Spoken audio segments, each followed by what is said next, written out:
अस्सलाम वालेकुम, मैं हूं सबा भट्टी और आप देख रहे हैं MAT20 न्यूज HD। आइए नजर डालते हैं आज की अहम खबर पर।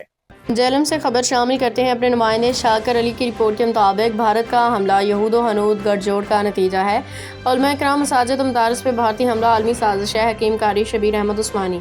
ऑपरेशन बुनियाद मखसूस अजीम फौज का अजीम कारनामा है। मरकजी उलमा कौंसिल तफसील के मुताबिक मरकजी उलमा कौंसिल जिला जेहलम का खसूसी इजलास हकीम कारी शबीर अहमद उस्मानी के ज़रिए सदारत मुनाकिद हुआ।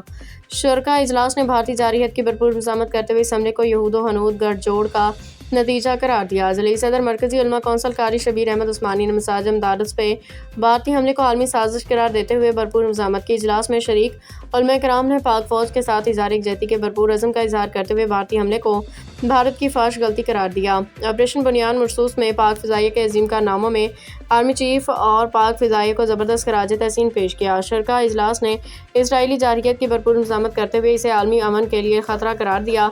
आलमी इदारों पर जोर दिया कि वो इसराइली दहशतगर्दी का शिकार फ़लस्तीनी बच्चों औरतों तक इमदाद पहुँचने में हायल रुकावटों को हटाने में किरदार अदा करे। उलमा इकराम ने पाक फ़ौज के ख़ारिज के ख़िलाफ़ ऑपरेशन की खूब हिमायत का ऐलान करते हुए इसे वक्त की अहम ज़रूरत करार दिया। इजलास के आखिर में तमाम शोहदा के लिए दुआ मग़फ़िरत, पाक वतन पे कुर्बान होने वाले पाक फ़ौज के जवानों को ख़राज अक़ीदत पेश किया।